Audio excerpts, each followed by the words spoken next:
Ladies and gentlemen, boys and girls, welcome to a very special episode. This is what we call the 1982 season finale, end of the year, where we decide everything. Gentlemen, what's that title?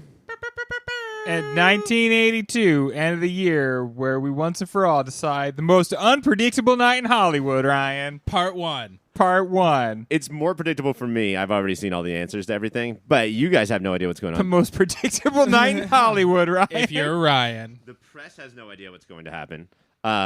So yeah, it's going to be a crazy night. Are you guys excited? I'm so excited because I could barely tell you what of the 80 movies we watched count for tonight. Yes. Yeah, I know. It does get confusing with the bonus episodes when some of the best movies we've seen can only win the, what are they called? The Mooties. The Mooties. The sweet Mooties, which everybody is hoping to take home at the end of the day. My name is Ryan, and this will be the final time I host for a long time. Wow. Mike, I'm going to hand the torch to you pretty soon. Are you ready? Probably 2024 is the next time they'll hear you host something. Probably something like Do that. we- Do long. we? How committed are we to the torch that the host has to hold the torch? I mean, I've got my mic in one hand and a torch in the other. yeah. I say, your mic hand, that arm looks fine, but your torch hand is ripped Oh, yeah. to shit. That's You're also a my warm second man. hand. Yeah, well, that's why.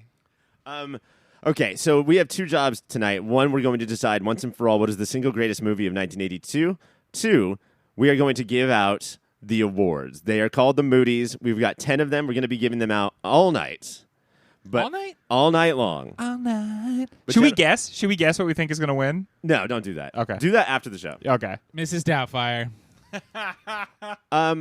What did we? Let's just talk about the year in general. What do we think about the films of 1982? Not necessarily quality wise, but what's on their mind that we didn't really think about before we started the season? Too much stuff. 1982 movies were, I think we were really just getting into the consumerism of the 80s enough to where we were like, whoa, this is pretty intense. And so the movies just have like an absolute avalanche of stuff. It feels like coming out of every Just doorway. The thesis is, there's a lot going on, man. Yeah, totally, yeah. I do think a thing we've felt like lost, like Avengers, love it, doesn't have anything to say about humanity. But the big... And not from 1982. Not from Let me make that 1982. clear. But I want to But eligible to win. But I will say, what's cool is we have the big blockbustery movies. It feels like more than usual in our top 8. And they all have something to say. Yeah, Even they're if like... they're genre... Or maybe especially because of genre. I think especially, yeah. And at a certain point, people went, nah, people don't want their art to say shit, though, right? Also, 82 is very much movies being like, Star Wars. Star Wars happened. And We all have to do Yeah, it. and we all have to come to terms with it. This is also, excuse me, this is also the time where we start to swing back around from New Hollywood into, actually we like blockbusters and Hollywood and the way things used to go. It's harder for directors that owned the 70s to get their movies made. People don't want to deal with them anymore. Their baby attitudes. Yeah, did they were they going for them? Like, we're going to break the back of these, like, powerful directors? I mean, basically on what I've read, that they had to put up with them because they were making money. Once that money slipped, like 5%, they were making 5% less than they were like, all right, fuck these motherfuckers. And it was definitely revenge. Like, the studios had all the power. And then the directors had all the power, and that's not something that studios are typically into. Systems aren't fans when individuals stop listening to systems. And that's why we get some crazy, creative, crazy things. I don't know which word I was going to say. Like Poltergeist, of who the fuck made this movie? You know, like, I think there's a lot of that going on. Were you guys surprised that there was so much commentary about the 80s in 1982? Like... yeah, Like, it was the 80s were barely a decade, and they're already like, we got some stuff to say. kind of a short cycle, yeah. Which means that that's not true. What we think of 80s commentary, that means really it was going on in the 70s commentary. 70s as well. But yeah, because of how pop culture informs what we think of, right? We're like, it was cocaine and neon and rollerblading, and that was more the 90s. Yeah. And so this dark, Especially the rollerblading. grim, oh man, we were all just rollerblading our little hearts out in the 90s. Doing neon cocaine and rollerblading. Ooh, so yeah, the dark, grim, like, oh man, capitalism. We're fighting against the Wall Street. It's just been always. It's just been always. Yeah, it's not just the 70s, but the 60s, 50s. I could go on. 40s, for instance. It's always been there. And I think there is something particular about that happening to the movies, because I feel like they felt it, again, because of Star Wars. And like, if you just watch E.T., and Poltergeist, they both have a lot of conspicuous Star Wars imagery in them. I mean, like that Star Wars toys are like falling out of kids' like cabinets and stuff like Their that. mouths.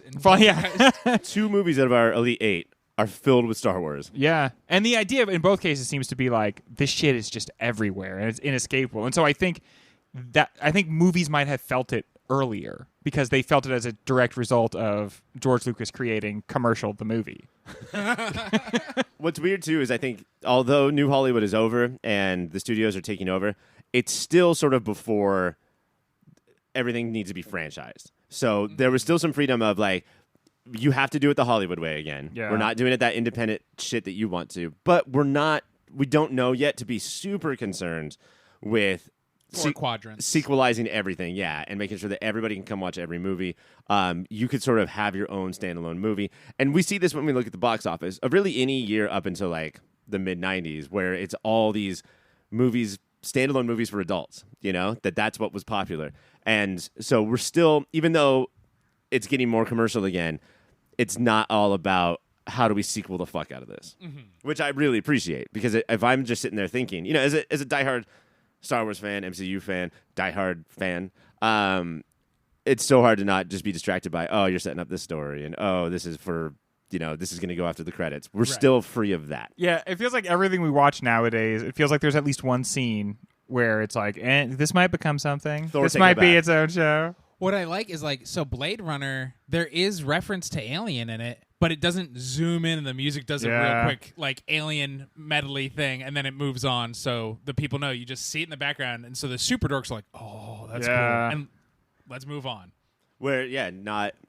That's an Easter egg. All mainstream people were the super dorks like we have now. Yeah. I've also always felt about that in particular, like, does that really mean they're in the same universe because they share like company names across movies? There's so many people are like, these are in the same universe, and really all it is isn't one an allusion to the other? Like, yeah, I mean, look at all the Pixar movies. How every Pixar movie has a tiny toy in the background that's from the next movie. They're not all. Shut up. They're like just the animators fucking around. And if you notice, they like to put a little bit of the gay agenda in each movie. I do notice that because of how gay I am because of Pixar movies. Yeah. Like, they tricked me into being like that. Yeah, you used to be just so Stick butch. straight. We used to be really like very manly men. Can I give a quick PSA, Ryan? Sure. We are in the dog days of summer that is now late September because climate change. So we are recording a very special outdoor episode. So you will hear mosquitoes a-buzzing. You might hear motorcycles a-humming. We are in the Pop Filter Studios veranda. Yes. It's lovely. You will hear the beast from Nope breathing every once in a while right behind Greg. I get that reference. I get that. I might be able to tie that down. We're going to take a break. We're going to find out what other movies Greg has seen recently so we know we can reference those. And when we come back, we're going to make it so a movie is gone. Gentlemen, round 1, battle 1. It is Blade Runner, which I would say Already. is an attempt to maybe Star Wars, but it didn't work because it had so many different things on its mind than Star Wars. Right? Now, I'm not saying one is better than the other, but Ridley Scott was out to not like be forced to do all the shit that Star Wars had to do with the toys and the spin-offs. And What if Han Solo really liked droids? and narrated? I think that's what we all wanted.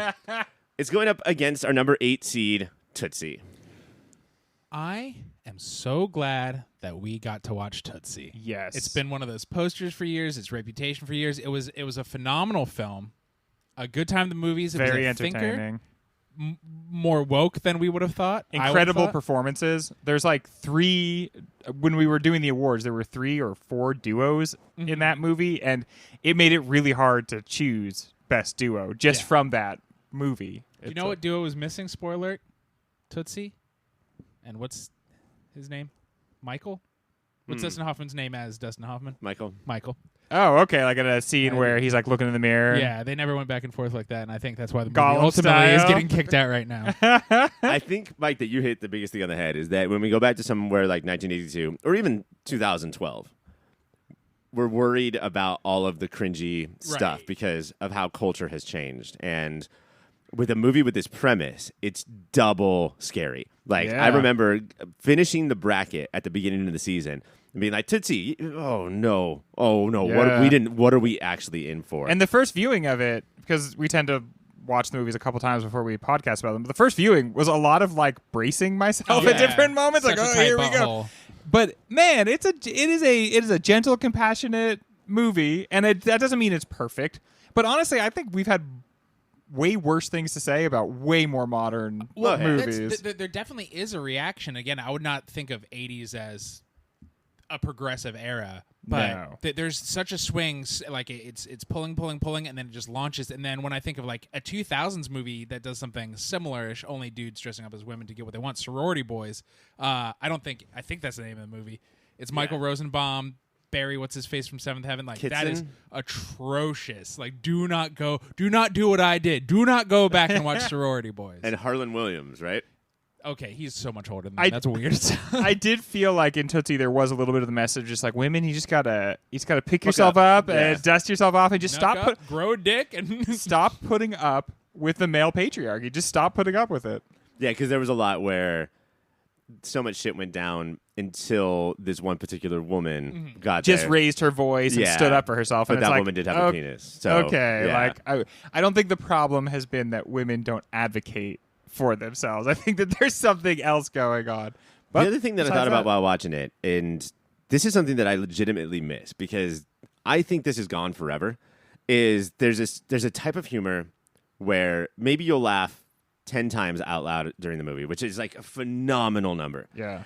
But you're also smiling at a billion more punchlines. And that smile, because you're watching it alone, would absolutely translate to guffaws in a crowded theater. Right. And that's why this movie took the world by storm, is I can Yeah. just picture sold-out audiences just going fucking nuts for this movie. Yeah, I could see it being the kind of movie where you miss some of the jokes because people laugh so hard. And that's just so off. Like, a comedy like this, not even the premise, just the style of humor will never open in theaters again. Well, there's physical comedy, there's banter, there's like hard jokes, like where characters know they're telling jokes, like they really do it all, and it does not feel. It's not Ryan Reynolds being like tortillas, right? Still a good point, though. I mean, I've yes, never even thought about tortillas, right? I do want to talk about this other movie. Blade If we Runner? can. What other movie? Blade Runner. Oh, Blade Runner is the number one seed. Let me ask you this. It's been months since we did the bracket. Yeah. Does it surprise that Blade Runner is the number one seed? No. no, especially, and I said this on the Blade Runner episode. Like, I did not see Blade Runner till I was an adult, and rewatching it and rewatching the real version without narration is the way to do it. And being able to, like, this is so hard because there's a billion hours of everything to watch, but I think sometimes if something has a reputation and you watch it and hate it, give it some time and watch it again. I know you won't, listeners. I know you won't, but give us time and watch again because I think you need that sometimes. I absolutely, and I was young. I was not an adult, but I absolutely thought it was boring garbage the first time I watched it.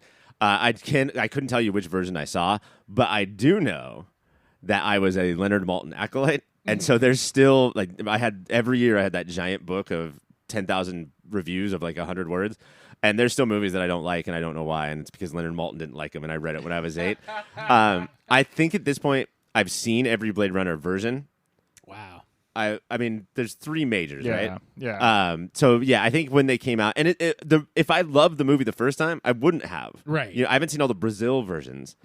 But because I thought it was really lumpy and dumb, I kept trying to find it, and I don't think the different versions are a part of why I liked it more and more. But I was looking for that Star Wars thing, so I was doing that thing where because this isn't Star Wars, because it's not the thing I want right now, it's therefore bad. And so it took me. I saw it when I was a kid, but sort of like you, Mike. It wasn't until I was an adult where I was like, okay, Blade Runner. In the way that they don't make Tootsie type movies anymore, do you think can a Blade Runner come out? And I don't mean 2049, like a thoughtful adult genre film. Does that exist? It's possible. I mean, Ex Machina. I mean, Okay. Yeah. I would say anything from him, right? Yeah, It is Alex probably Garland. yeah. except they're not hits though. Like Annihilation was a bomb. Men was a tremendous bomb. Oh yeah. He's not guaranteed for money making, or tickets sold, but he is guaranteed for even Quality. if you hate it, it will make you talk and think. The other one I was thinking of, I don't know if this backs up what you're saying, Mike, because it was started as a franchise, It's IP that everyone has heard of, if not knows. But Dune is, I think, vibes. How popular Dune was a bit of a surprise to people because there's not a Chris in it. There's not this connection to brighter IP. Right. Timothée Chalamet is the biggest star despite his vacuum of charisma, and it's mind-blowing to the world. And there's so much left in Dune to do and to talk about, but the world is going to render its judgment when the second part of this first movie comes out. Because I know, Mike, you didn't love the first the part one of this movie. Part two is not going to make a lot of people happy. The story kind of doesn't go great, and so like I wonder how much life is going to be left in the property. I will say, as much as Dune was much more recent than Blade Runner because it was last year when it came out. I will watch the second one probably in theaters because of now. I think Blade Runner has helped me rethink that kind of stuff, and especially because a movie can be so many things. And I'll say visually and sonically, I really liked Dune. Yeah. Mostly because everybody fucking whispered while the sound was like. You couldn't tell what people were saying, right? Because I watched it at home with subtitles. Yeah. But so just as like a visual and oral art experience, I enjoyed it. As a story, it was dog shit. So I'll see the next one and probably rewatch that one. I think it's going to be a tremendous hit because that Villeneuve has talked that studio into like you guys. There's no pandemic anymore, according to Joe Biden. There's no way that you guys are releasing this streaming and theaters at the same time. Mm-hmm. So the only way you're going to be able to see the second part of this movie that everybody watches in theaters, it's going to blow the doors off. As long as there's more of that Sardaukar priest guy going, wow, yeah, I'm in, man. I just want an extended scene with that dude. Why don't more folks talk like a didgeridoo? All right, gentlemen. Blade Runner versus Tootsie. One of them has to go home. We each get a vote. Only one vote. Nobody knows what's going to happen right now because, as Greg said, this is the most unpredictable night in Hollywood, Ryan. Entertainment. Mike, where are you going here?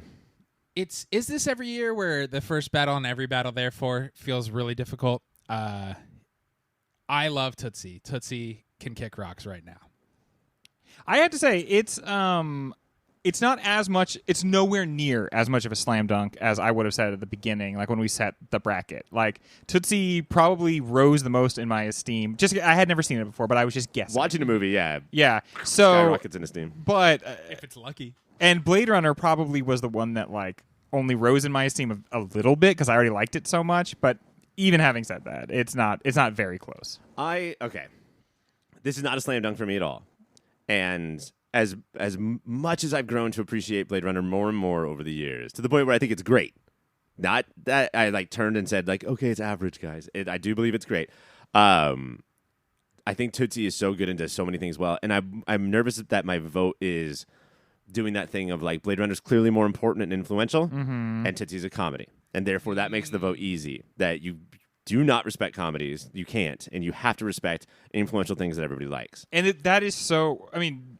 Like, just to be like upfront about it, that is so much harder than it seems. Yeah. Like, you tell yourself, and we are big fans of comedy, but like I found myself when I was doing the voting, it is so hard to be like, this comedic performance is better than this dramatic performance. Right. Even though that's important to us, even though we talk about it every single season, it's hard to do. It just is. Yeah, and I think performances are, as hard as it is, a little bit easier than the whole movie, just because you're trying to make me laugh, motherfucker. Like, who cares? Like, who cares what you're doing?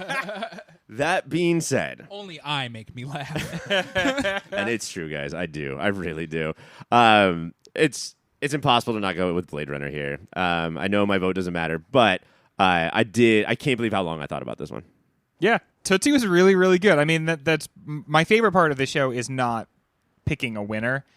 Like the best part of the show is all the movies we see where you're like, I bet that's going to be kind of like average, and then instead it kind of blows you away. And Tootsie pretty much blew all three of us away. Mike, Greg likes the watching of the movies more than the pitting them against each other and ranking them. Mm-hmm. Is that weird? Like, for a pussy, I guess.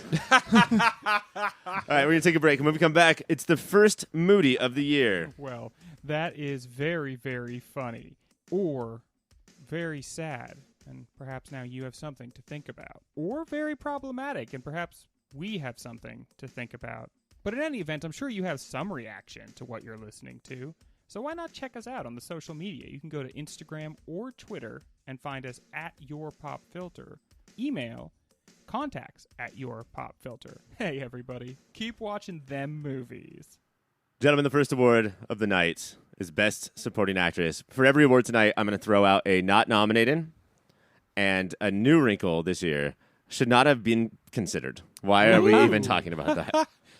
Why don't real award shows do that? So, Mike, not nominated was Zelda Rubinstein from Not Poltergeist. nominated. Yeah, she's not going to make this one. I do think like genre film, and she's a slightly comedic role in the genre film, and that is part of why I think she was my number one. I knew our ballot's supposed to be secret. Yes. So she was somebody's number one that I heard of. Good one, dude. Because I think it's Do You Understand Your Movie? And even though she's the Alec Baldwin level of in and out of that movie, like she gets that movie more than fucking anybody else throughout the rest of the movie. I think it comes down to screen time. Also, I think that people call her Zelda Rubinstein, but her name is actually Link Rubinstein. So, Mike, also, why were they even considered Candice Bergen from Gandhi? You just weren't all about this? Why were they considered? Yeah. They should not have been considered, I guess. She sure did show up at the end of the movie and was physically there, but did she do anything of note? Yeah, this is like actually a hard to remember performance. Like she pops up in the movie and you're like, oh yeah, there she is. And then you're just like, I'm not listening to anything she's saying. Your Candice Bergen fan club is going to be pissed at you. And I love everybody knows Mikey loves Candice You're Bergen. a Berghead. I watched Miss Congeniality and Gandhi in the same week, my friends. And as a 10-year-old, knew every character of Murphy Brown. Of Like course. I watched the shit out of What that 10-year-old show. boy doesn't love Murphy Brown? Oh, look at all those political news topical references. I'm a Berg man, but no. Your first actual nominee, Mike, I feel like I'm in the hot seat. is Drew Barrymore from E.T. the Extra-Terrestrial. Look, this kid was going to be a star. How lucky are we that she was? I know she had a rough patches, but she started here. Oh yeah, probably it crushed ruined her life in several ways. But was she? Have you seen her crying at breaking drywall in her new home? Like she is living a joyous, amazing life because of this role now. And so sure, there's dark ages, right? But she crushes it. She's a natural actor. But her dark ages are from when she was like 9 Yeah. to when she was like 29. Everybody's on their own Yeah, path. we're talking to Mike here. So So mine are also Yeah, I guess pretty, that's true, pretty yeah. parallel. You would have a lot of good stories to share with her. I think me and Drew would be friends. But she, as a 4-year-old, like gets comedy, gets Yeah. drama, and gets she's like TNT. terror. Like she is TNT and USA all wrapped Dynamite. into one. Greg, is she only getting this Moody nomination because of her last name, the famous Barrymore acting family? No, I think it's because even as a little kid, just like what Mike said, I mean, you see so many child actors who are so kind of broad in their performances, and it's because learning that nuance is part of being an actor, and it takes a while for most people to learn it. But some people are naturals, and she really is, and E.T. would stink if that little girl were not a good Not putting actor. deodorant Yeah. on him all the time. If he were just like the developed weird very dried early libido. one. E.T., I think Reeks. drier he is, the more he stinks, and that's unique. That's rare. Usually it's the That's other how you know he's an way. alien. That's why how I you know never he's a stink, turd. because I'm flaky as fuck all the time. But you're proud of it, you weirdo. I am. I just love it. Like, get your lotion away from me. I want to keep my flakes. Greg, the next nominee for Best Supporting Actress is Phoebe Cates from Fast Times at Ridgemont High. Yeah, I think it's easy to be like to minimize her performance in this, but part of what we talked about when we talked about Ridgemont High was how much heart the movie has, and she's a big part of the reason for that.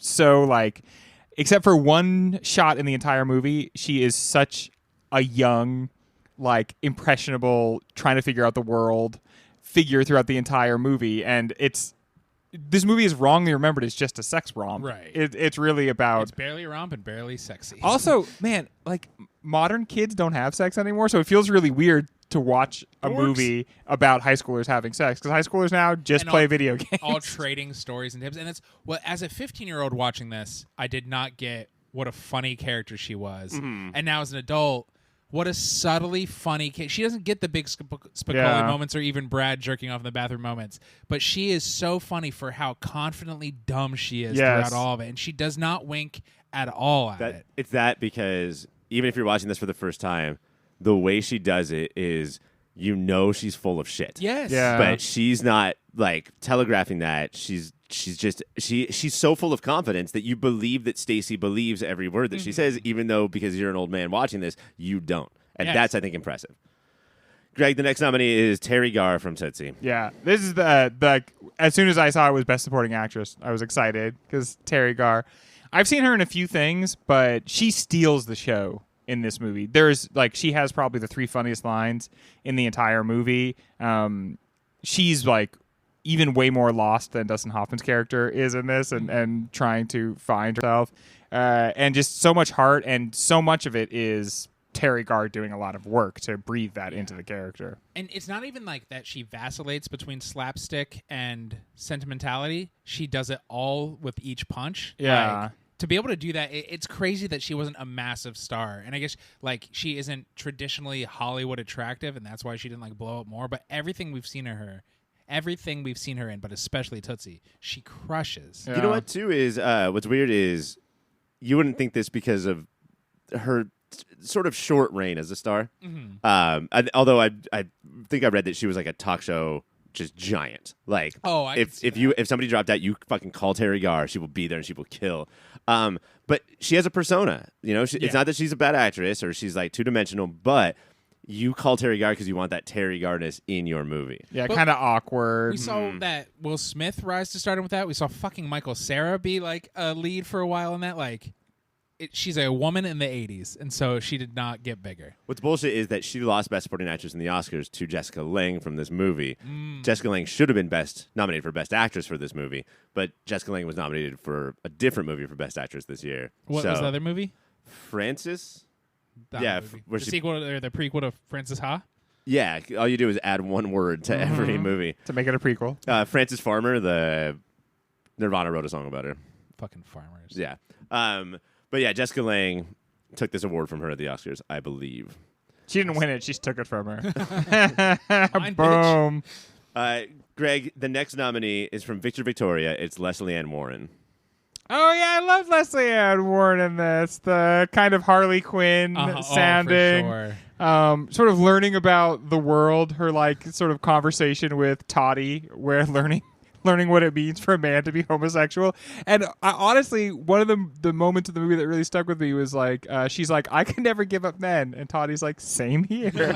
And you see her totally get it. That's what it means for a man to be gay. And you have to remember, in the 80s, there was a lot of talk about if a woman thought you were gay as a guy, she was way more into you for whatever reason. Nothing drives women more randy than a gay man. Because the 80s taught us that they're just one good screw with a girl from turning forever, right? But Toddy is able to go right through that, and then her performance about how great Chicago is. Oh, yeah, I really except for Terry Garr, I think she was closest to my heart this season. And like Terry Garr, why didn't Leslie Ann Warren she crushes in this and she crushes in Clue? She should have been huge. Well, Clue, she's totally outstaged by everybody. No, by what's her name from Plus, Blazing Saddles? Flames, yes. In my version, she went to jail at the end, so probably she was. I haven't seen the Greg edit yet. Yeah.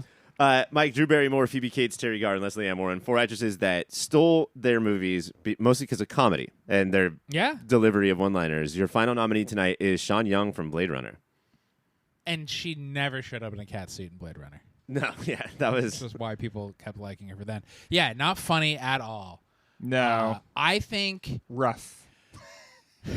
Rough. I think doing Born Sexy Yesterday is hard to pull off without feeling shallow. Or doing a Marilyn Monroe? Yeah, and she does not do that. She is so, she is brand new to the world, looks around and goes, this is bullshit. And that is not what Born Sexy Yesterday characters tend to be like. Plus, she was able to do that thing with her eyes.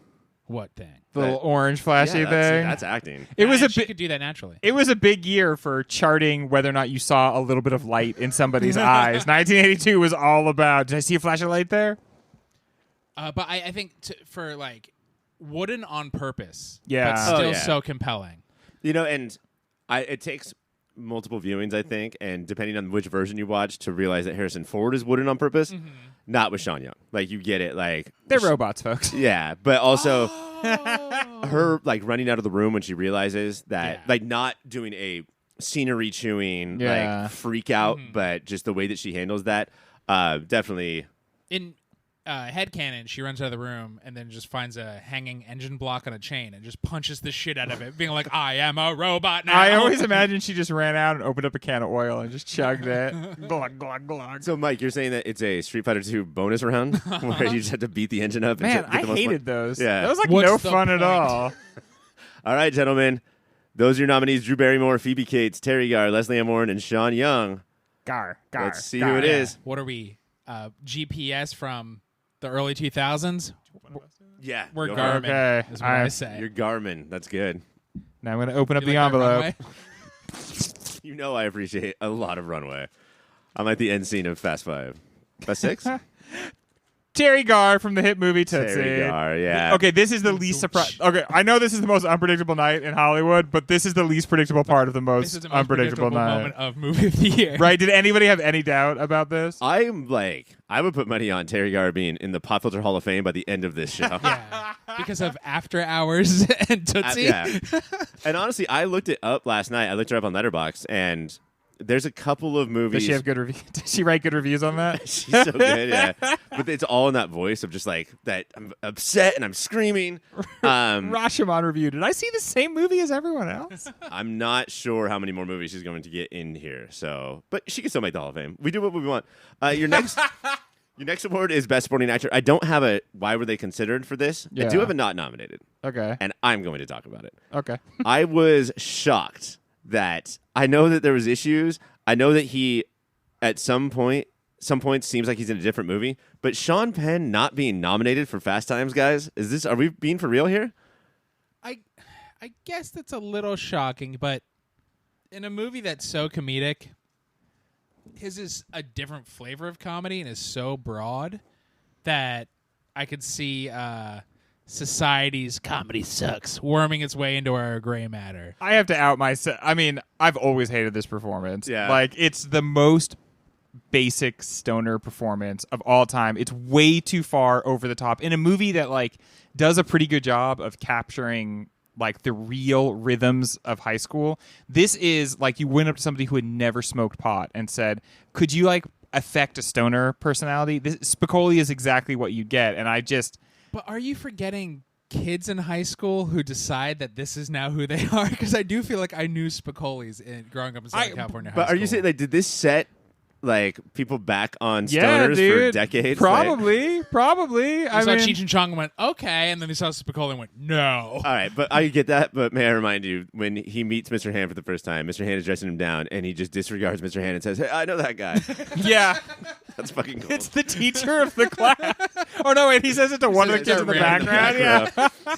At a high school he's been at I for go to 3 the years. same high school as that guy. Well, let's just see who was Now nominated. that makes me laugh even more. And one, Like, over Sean Penn. You know who was nominated? Wilford Brimley from The Thing. apologist seems like the wrong word, but that mustache hypnotizes the three of us specifically. There's 1 second where this nomination makes sense. Is it him in the shack? No. Oh. Okay, no, that is clearly why he got it, right? Yeah. we're running clips for our audience right now that are on the veranda. That's the clip that's going. Yeah. But the way he got nominated was somebody is on the lower parts, and he's been gone forever, and then Wilford Brimley just shows up Yeah, behind him. dude. But he moves like a sprite alien, but it's fucking Wilford Brimley. Yeah. It's golden. They really, like, it's against casting to have Wilford Brimley in this role, especially because the monster does so many scary things as Wilford Brimley. He's not mentoring anybody. And again, they had him shave his mustache. Like, such a bold move. is Who weird. does that? Like, why do you bring in Wilford Brimley if you're going to have him lose the Because stash? to unnerve everybody. Yeah. Well, something's wrong. we looked this up when we did the Thing episode because we just assume Wilford Brimley has been in every movie since the dawn of movies. Yeah. He was not famous at this point. This Is is he like 22? Is he one of those weirdos? he had diabetes. This is pre-cocoon. This is pre-diabetes. Mike, let's keep going with this. Another person from the Thing ensemble. Oh, sure. Who do you think it is? I think it is Keith David. Keith It's David. Keith David, for Yeah. sure. Yeah. Buddies. We love Keith David. Now here, this is another potential. Like, this guy is, I think, going to end up in the Pop Filter Hall of Fame, Yeah. especially because, That voice. well, like, Ryan, you're a bit of a gamer. Like, he's a big voice in video games. Like, yeah, huge characters, like from Mass Effect. Like, he pops up all the time doing the same kind of voice. Well, when you have a voice like that, why but he was in The Thing, Community. He comes in to replace He's a better Chevy Chase replacement than Yes. Mike Ehrmantraut. Think about that. Think about that. I don't know how this guy wasn't a bigger sex symbol because, like, young Keith David, is he bald in this? Is he shaved head in this? In my head, so. he is. He's a fucking smoke Another show. John Carpenter movie, They Live. He's the second. Yeah. And he's fucking amazing. John Carpenter saw what the world did not. He's the guy who fights Roddy Piper for 15 minutes in the alleyway. The longest fight scene in movie history. I think so often the hothead is an annoying character, and no matter what, you're against them, even if they're clearly right. And I don't know. There's something about him that I'm like, look, I've fallen in love with Kurt Russell's eyes, but Keith David has some good points about this movie, even though his points are kill everybody. No, I think there's some definite race things going on because he keeps saying the most logical plan, but he says it as an angry black man, and that turns everybody off. He's a little loud when he said that, guys. Greg, your next nominee for Best Supporting Actor is Rutger Hauer from Blade Runner. Wow. You know, part of what I really respect about Blade Runner is everybody remembers that Blade Runner is really cool. And Blade Runner is really cool. Hey, guys. But it is. It wouldn't really be an adaptation of a Philip K. Dick story if you didn't embrace the fact that it's also super weird and really silly at times. And Rutger Hauer was the person who most got the memo that, like, listen, you're Roy Batty.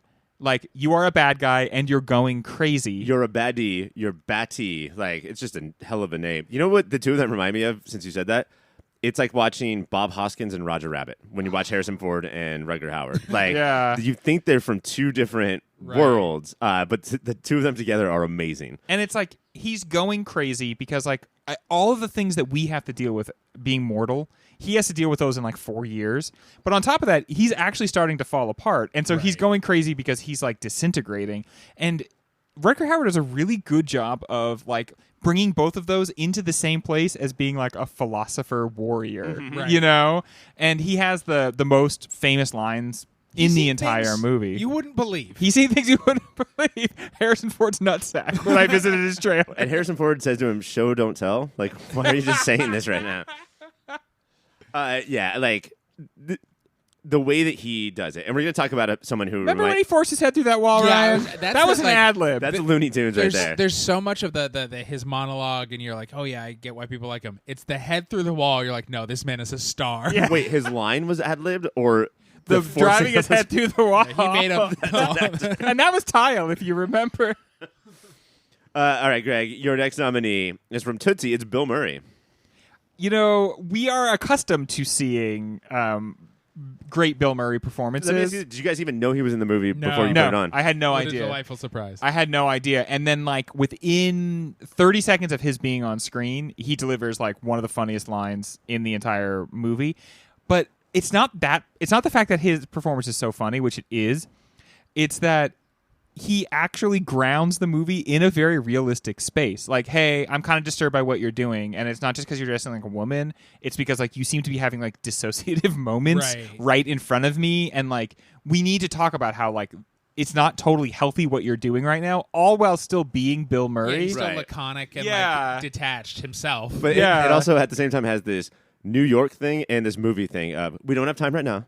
We'll talk at some point. And they keep pushing that conversation. And then the finally entire being like, you know, you've kind of forced me out of your life, and Yeah. you haven't really, like, pursued our mutual goals, and I'm done. And I don't think you've seen a lot of Bill Murray being like, I'm going to have to draw a boundary here and be like, I'm going to take some time for myself.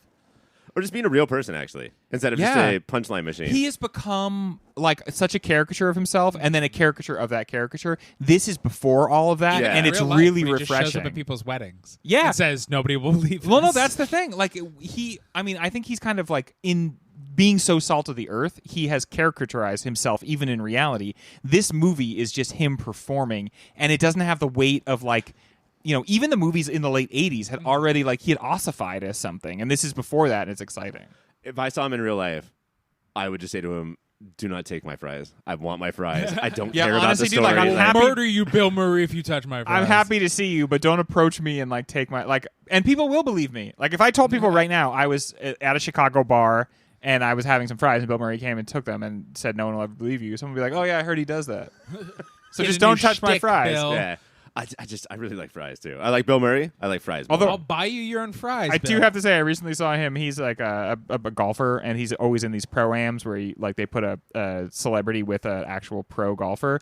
And I watched him. He had a putt that was about 4 feet, and he just walked up to it and without see looking, this. shot it backwards directly into the hole. What a And beautiful dickhead. I have to say, all these things we've been saying about him being a caricature of himself, this is an example of that. But damn, it was still really cool. There's a little bit of a natural magic that he has, though. Yeah, that's Yeah. a skilled caricature though. Like that's Yeah. not easy to do. I mean, if he had missed, like, maybe he's done that before and he's missed it, but like, it was so true. And then he was just like, and then he like threw the putter and just walked off. Mike, we have Keith David nominated, Rutger Hauer, Bill Murray, and now Robert Preston. Do you just want to tell Wilford Brimley to go home? Like, he's so fucked right now, right? Yeah, Brimley, we love you, baby. But Robert Preston. I'd is like to nominated stay in for the Victor studio, Victoria. please. I feel Rob- fine. Robert Preston. I'm so glad you said Victor Victoria, because that is a man. Harold Hill in my. Right. That's who he The is. music Toddy Barnes in this, or Toddy something? Toddy Barnes. Do I have to just keep saying this for supporting actors and actresses? The fact that he wasn't a bigger star, the amount of of course he owns Paris in this era. He is the most interesting person on screen at all times. I don't know enough about his career because all we know is the Music Man and Victor Victoria, right? Yeah. He had to be a theater guy. But do you feel a little bit like Blake Edwards is doing a little bit of a Quentin Tarantino thing of I'm going to take this person from my youth that I loved Yes. and give them the job of their life? For sure. Yeah, and he delivers. I mean, it and the way he encapsulates, like, sort of, I mean, at this point in his life, he's a washed-up actor when he's Right. in this movie, and he is portraying that. And we love, as an audience, we love that shit. Oh, for some Yes. reason. man, this is mirroring life. But Mike, you said something on that show that I thought was really smart. I can say it now because we're no one's getting points. But you said that he never lets anybody see him crack, and then you see as the audience these moments where you can see like he's like, this fucking sucks, dude. I'm an old washed up queen, and like my life's falling apart, and I don't have anything, and. Like, but then the second somebody is with him, he's comforting that person. Yeah. He's like entertaining that person. Well, it's his job, it's his onus, right, to be that person to everyone he meets, but also it allows him to never think about how shitty his life is. Right. Yeah. So he just has to keep moving like that. and like he is an entertainer, and like regardless of how successful you are, if you are an entertainer, you just do it until you're done. do you hear that, Mom? I want to point out that both Tootsie and Victor Victoria, with their premises, could have all gone down without the Terry Garr character, or really the Robert Preston character as it was. Somebody else could have talked Victoria into becoming Victor. Right. But what they created in this movie that it wasn't necessary, but allowed them to, like, Robert Preston just walks away with this movie. Yes. And like the scintillating dialogue is so fun. Yeah. It's Yes. very stylized, and so it takes a little bit to get into because it has kind of a real vaudeville. I mean, there's like this movie, Victor Victoria, is kind of a shout out to bad hacky entertainment and how that's still beautiful and wonderful, and he occupies that space very They're effectively. performing it on the stage while they're performing it off the stage. Yes. Yeah. And that's what he encapsulates it so well of, like, for him there is no off stage until he's Exactly. alone. Yeah. And some people looking at himself in the mirror. will But don't- say that's not healthy. That's such a weird thing. But at least 3 people I know are like, yeah, this makes total sense how to be in the world. I mean, remember when Victoria was at his house and they were like getting in from the cold. This was the night they first met, and just please don't leave. And he pitches it as like, because we're so good together. We're like, if people were watching this, they would be loving this right now. Yes. But really, it's like, if you Right. leave, I will be alone with myself. And then it all comes out of me. Yeah. It's so funny that their relationship is not romantic, but it has sort of like the arc of a romantic relationship. And how funny, like that first night they're together, they just like cling together and they Yeah. can't leave each other. I mean, it's that exact. They shoot right to old friends. Yeah. And, all right, gentlemen, your nominees are Wilford Brimley from The Thing, who he did go home. He's not here on the veranda He anymore. left, I thought he ripped off his mustache, Threw it on the stamped on ground, it. stamped it out like a cigarette. But the other 4 are still here: Keith David, Rutger Hauer, Bill Murray, and Robert Preston. Mike, who wins Best Supporting Actor? Those wonderful ADR.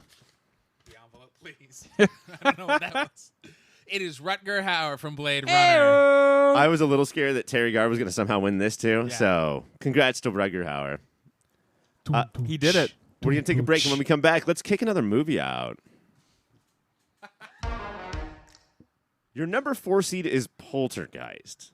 Now, I asked you if number 1 for Blade Runner surprised you. Does this one has to surprise you, right? Given the thumbprint that this has on society, is Poltergeist a number 4 seed? Because you think that the movie is.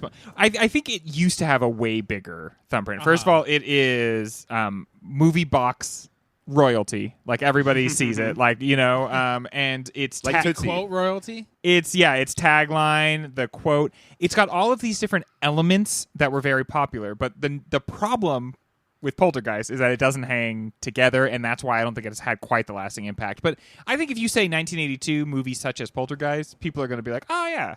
They're like, oh, Poltergeist. Yeah, definitely. There's the pizza that sings, and you go, no, that's House 2.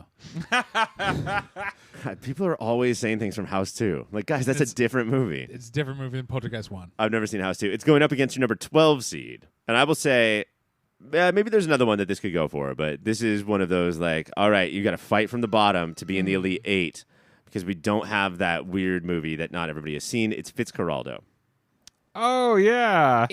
If you don't know us, you're like, how did that make it in? And if you know us, you're like, oh, great, guys. Classic you. It's two upper butts. The story is about the folly of man and hubris. The story behind the movie is about the folly of man and hubris. Like, that's our fucking catnip. Do you guys think that Burden of Dreams is a must double feature?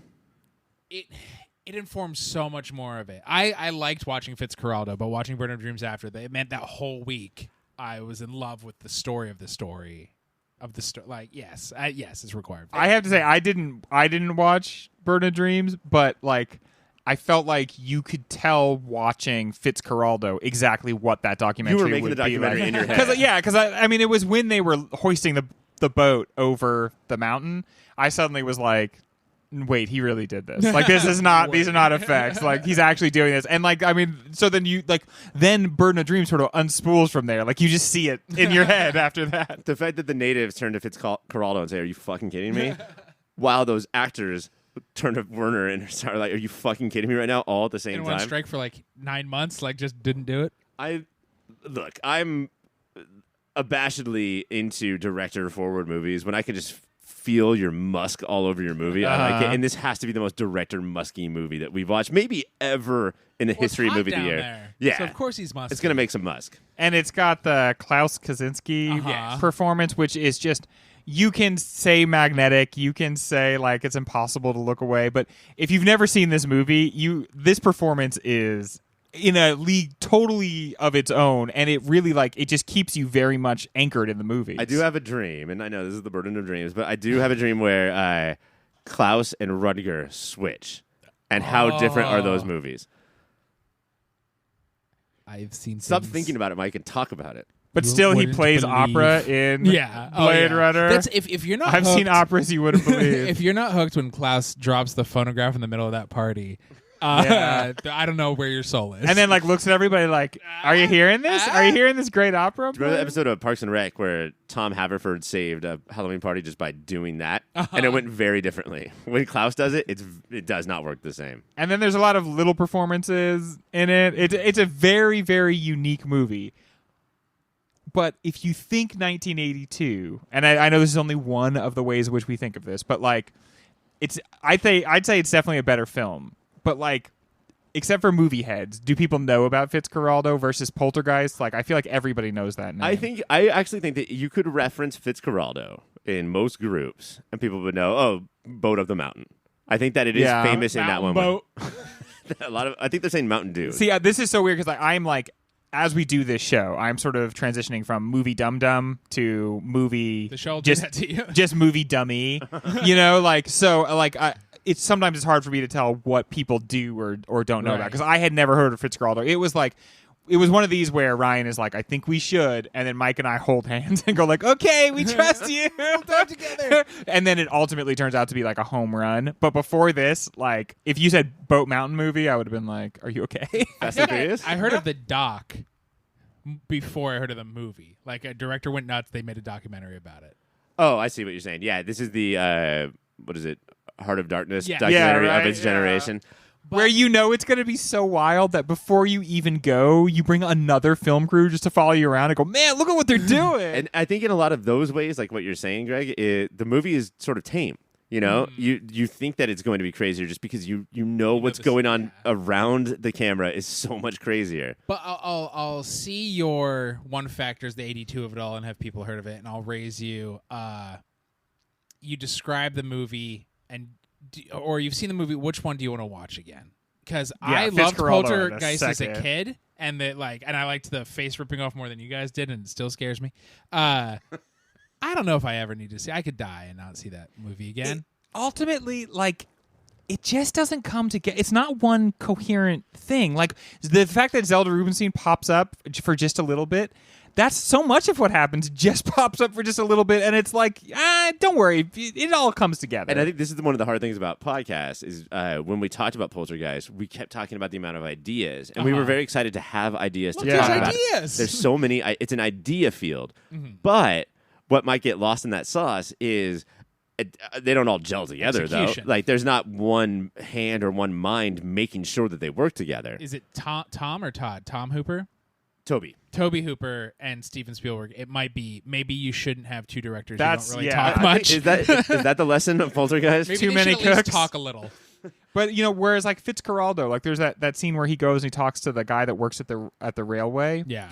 And before that has happened, like, he's mentioned the railway a number of times. Like, it all comes together. Because we have one crazy, Yeah. but one singular brain.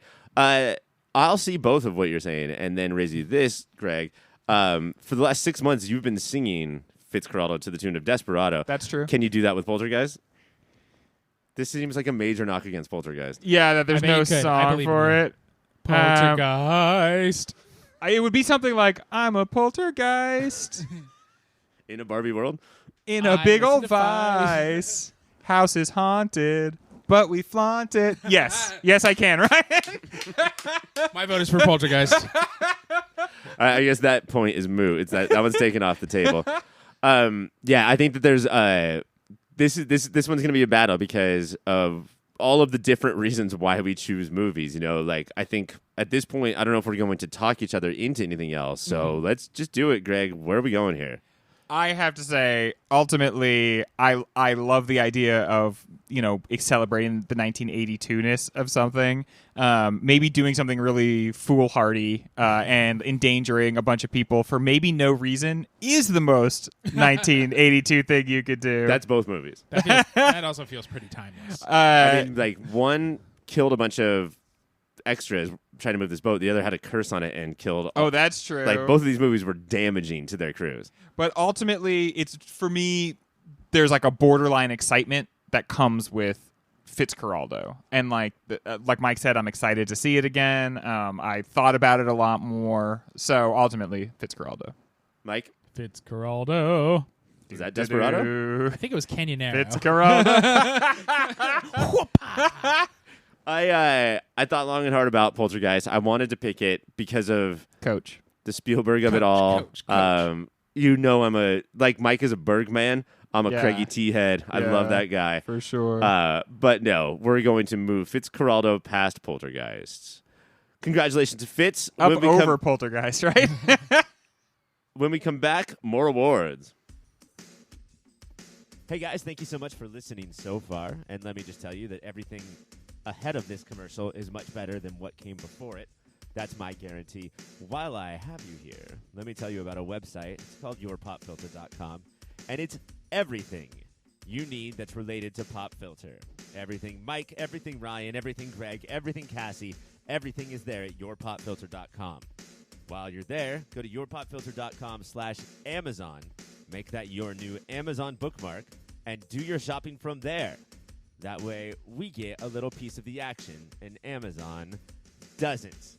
Make sure you're also listening to everything that Pop Filter has to offer, which includes the Superhero Show, a podcast that covers every single TV show that's based on a comic book or comic book property, and Movie of the Year, where we sit down and try and figure out what is the single greatest movie of any given year. That's Superhero Show, that's Movie of the Year, and that's yourpopfilter.com. Rate, subscribe, review. Bye! Gentlemen, your next award is on-screen duo. Greg, not nominated. Oh man, I wasn't. No, you're just one two person. Gregs? Oh yeah, of course. Not nominated was Michael and Sandy from Tootsie. Sandy is Terry Garr. Terry Garr is not nominated What? in this award. That I'm is shocking. I'm sorry.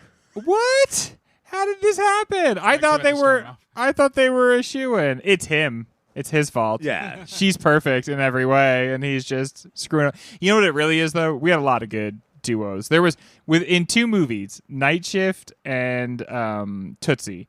There were so 4 many duos. quality Yeah. duos. Mike, should they have even been considered? Steve and Diane from Poltergeist. No. I have Remember to ask. all those hard-hitting Steve and Diane moments? Remember when they said, and then there's that time that, The movie, this is one of the ways in which Poltergeist is such an uneven movie. It seemed like they wanted to do something with them, like checked out parents, and this is what's wrong, and Or she's a New Age. stoner, and Yeah. he's a.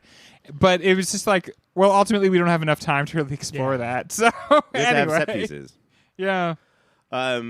Mike, the first nominee that actually got nominated was Chuck and Bill from Night Shift. Chuck and Bill are 2 leads.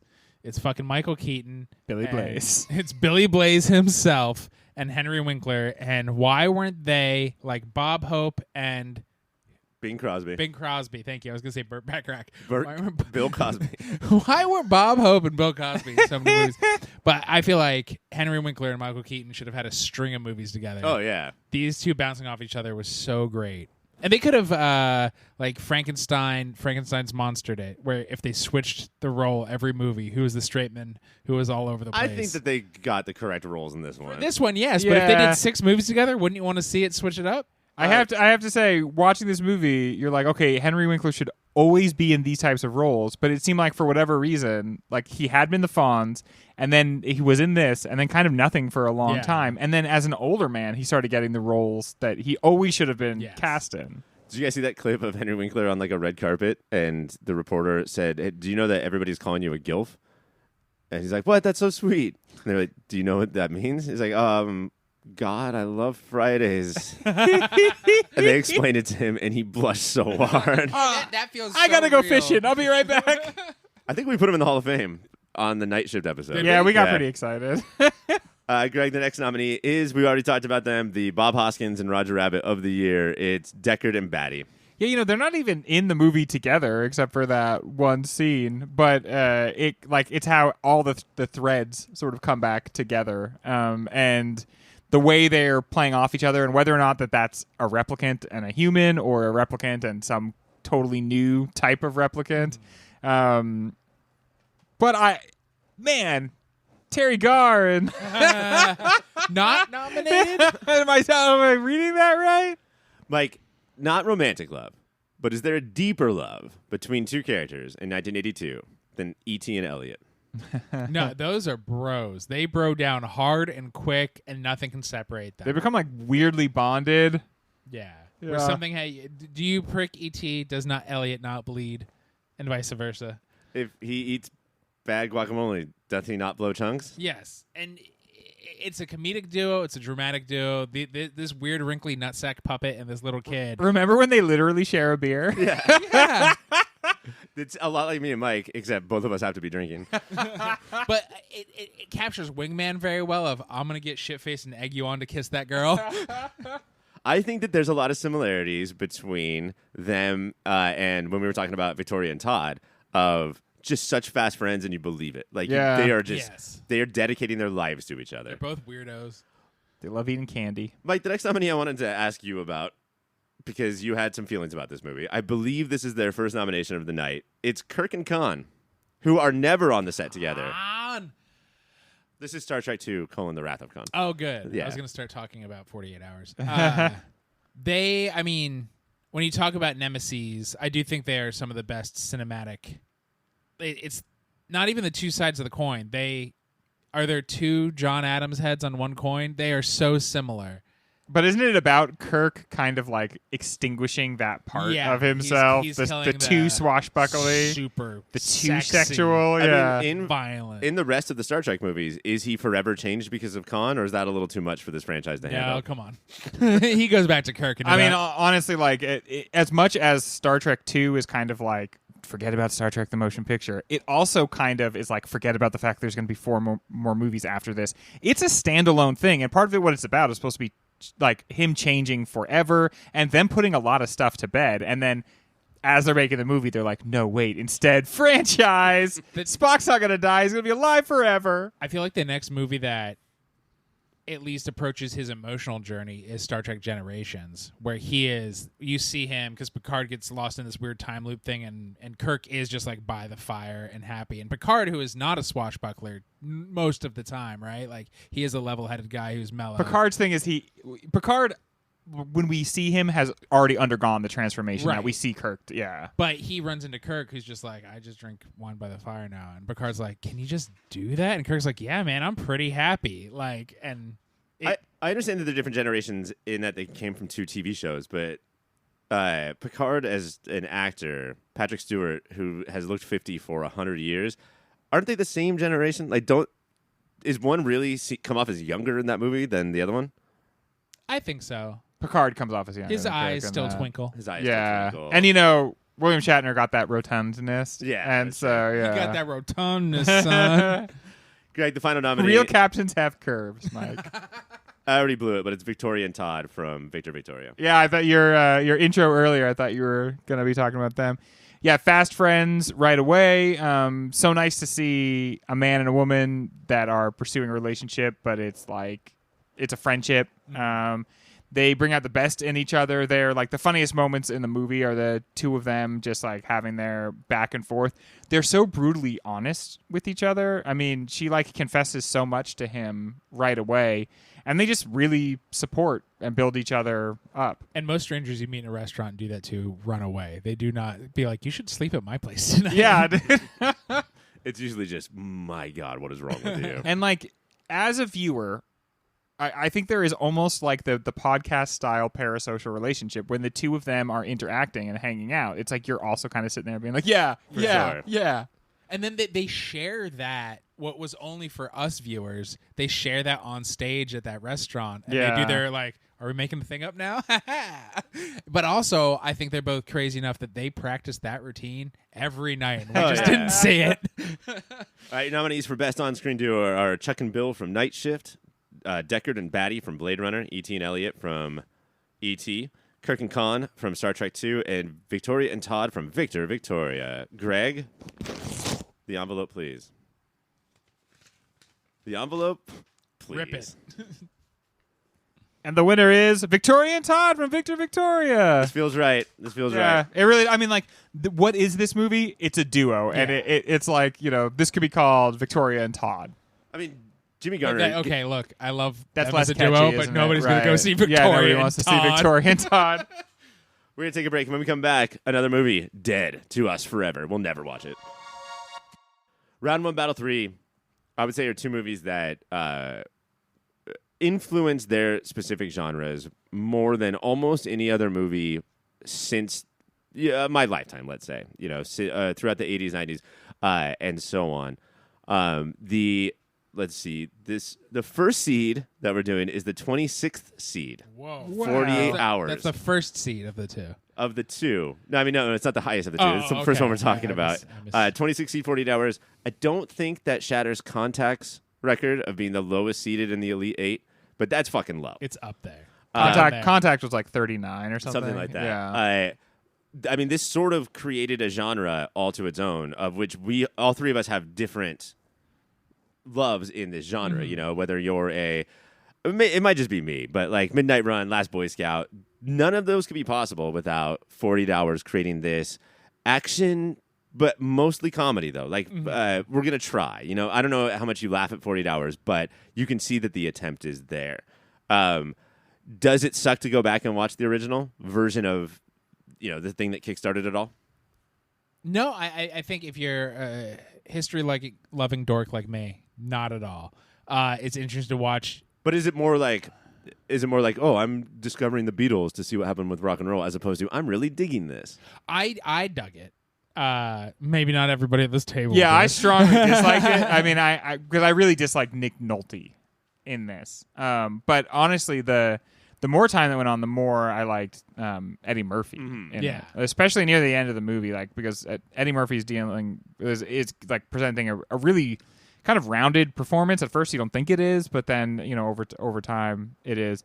But and he was 22 or something like that. He's something so insane. young in it, yeah. And the character is young too, yeah. And the character is like so much of the bravado falls away over the course of the movie, and is revealed to be like kind of a placeholder for his actual competency, which rings true for that age. Yeah, it's the kind of movie where you can feel him becoming a star because he's clearly given a 4-star performance in a 3-star, 2.5-star you script. Cannot stop him. You're right. And you know that on paper, there's no way that this character was even remotely as dynamic or 3-dimensional. Well, we saw the reversal of that in Ghostbusters, where Ernie Hudson, who's great, we love him, but they run, and Eddie will be here and do something.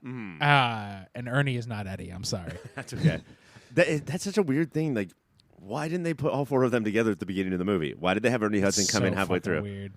It's a bad movie, guys. If you go back and watch it, it's not that great. I think the answer is obvious, and it's just not comfortable to talk about. Yeah, I mean, Ghostbusters backlash is high. Like, I think stock is falling. I started it. You did? I'm saying it here. it's all because of the Civil War ghost blowjob, isn't it? No, that's the part I stand behind. The mic cut of the movie is just that scene. And then it's done. Just on loop. The 2016 version is funnier. I mean, neither one really focuses on jokes, I would say. There are jokes, though, and answer the I think call. I agree with that. I think the 2016 one is funnier. Do you not remember all of us a bottle of wine each in Minneapolis Okay. watching the movie? Was Can we blame delightful. the wine? That's where for dinner I got a bottle of wine, and then one of our other friends bought me something to eat. We also would not have the horror genre, the sci-fi genre, the just what happens on screen. The special effects world would not be the same without our number 2 seed, The Thing. Yeah, I've resolved. Part of what 1982 taught me is I have resolved to not complain about CGI anymore. I'm a big CGI baby. I always complain about it. Yeah. Watching this movie, watching the 82 movies, I've been enamored of all the practical effects, and they've looked so cool, and not perfect, but pretty cool. Hearing about all the backlash about people saying that the effects in this movie looked stupid, it made me realize that what happens is you just get used to seeing really good effects, whether they be practical effects or CGI, and you want them to be better and better and better. And when they're not, you start to become a little bit of a baby about it. I will, and this might be like hoity-toity, things sound better on vinyl, but I will say that the tactilicity in your city of practical effects, even when they're bad, they're more fun than noodly CGI. I never forget I'm watching a movie. Like, at any point watching any movie, do I ever forget that I'm watching a movie? So when I see that it's special effects, and sometimes you can go too far with this, like pulling your face off in Poltergeist. That looks shit. Yeah, like you just didn't land it in that one. Right. But like he attempted, and there's some stuff in The Thing that doesn't look great.